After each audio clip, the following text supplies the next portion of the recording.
The day my boss told me to stay after work, I was certain I was about to be fired. I had already packed my desk in my mind, rehearsed the walk of shame to the elevator, and prepared myself to explain to my daughter why Christmas might be late this year.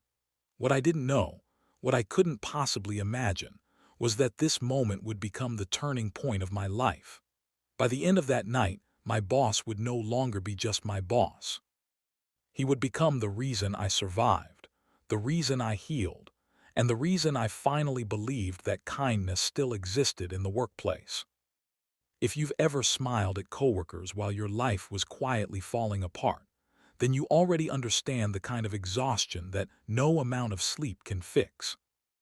I was the kind of employee managers liked on paper, always on time, rarely complained, took extra shifts when needed. I answered emails late at night and covered for people who never returned the favor. What no one saw was the version of me that lived outside the office walls, the version dragging grocery bags up 3 flights of stairs, counting coins at the checkout, and whispering apologies to a child who deserved more than I could give. My morning started at 4:30 a.m. not because I was productive, but because anxiety wouldn't let me sleep.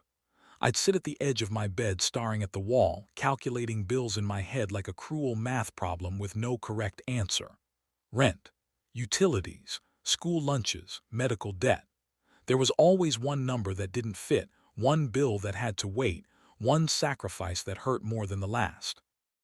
Work was my escape and my battlefield at the same time. I needed the job desperately, yet every mistake felt like it could destroy me.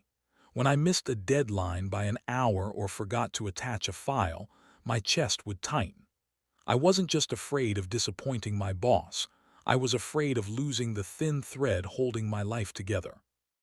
My boss, Daniel, was intimidating, not loud or cruel, worse, calm, observant, the kind of man who noticed everything but spoke very little. He wore kindness quietly, the way some people wear expensive watches, subtle but unmistakably valuable.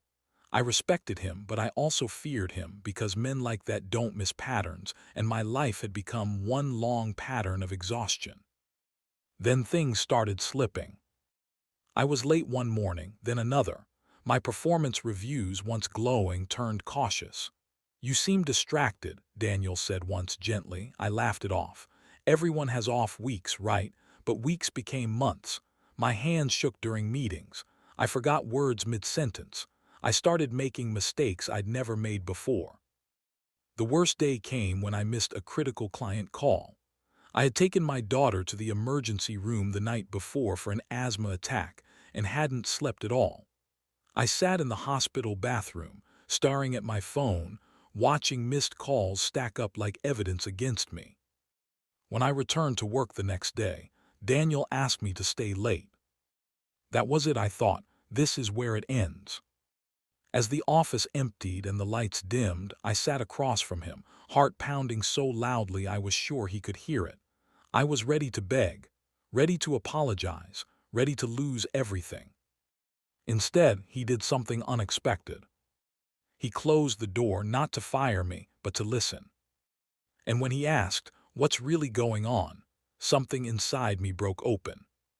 Sometimes, the person who saves your life isn't the one you cry to, but the one who notices you've been silently drowning. I tried to keep it professional. I really did. But when Daniel leaned forward and said, "You don't have to carry this alone," the words I'd been holding back for years came rushing out. I told him about the divorce that left me with nothing but debt, about the nights I skipped meals so my daughter could eat, about the fear that followed me everywhere, even into meetings and emails. He didn't interrupt. He didn't look uncomfortable. He didn't check the time. When I finished, there was a long silence. I braced myself for pity or corporate sympathy. Instead, he said, "Thank you for trusting me." That sentence changed everything. Over the next weeks, my workplace became something I'd never experienced before, a place of humanity. Daniel quietly adjusted my schedule so I could care for my daughter without penalty. He connected me with company resources I never knew existed. He advocated for me in meetings I wasn't even in, protecting my position when my performance wavered. But the moment that still brings tears to my eyes happened one Friday afternoon. He handed me an envelope. Inside was not a warning, not paperwork, not a lecture. It was a check, an emergency grant from a fund he personally helped establish, something he had never once mentioned. Along with it was a handwritten note. This is not charity, this is belief. One day you'll pass it on.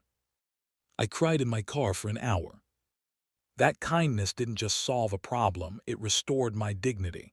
It gave me room to breathe, to heal, to become myself again. Slowly, my confidence returned.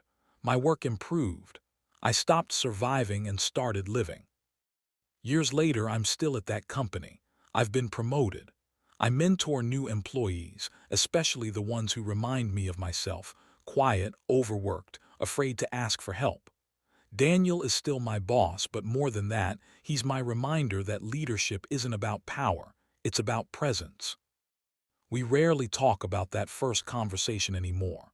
We don't need to. But every time I choose empathy over judgment, every time I create safety instead of fear, I know exactly where I learned it.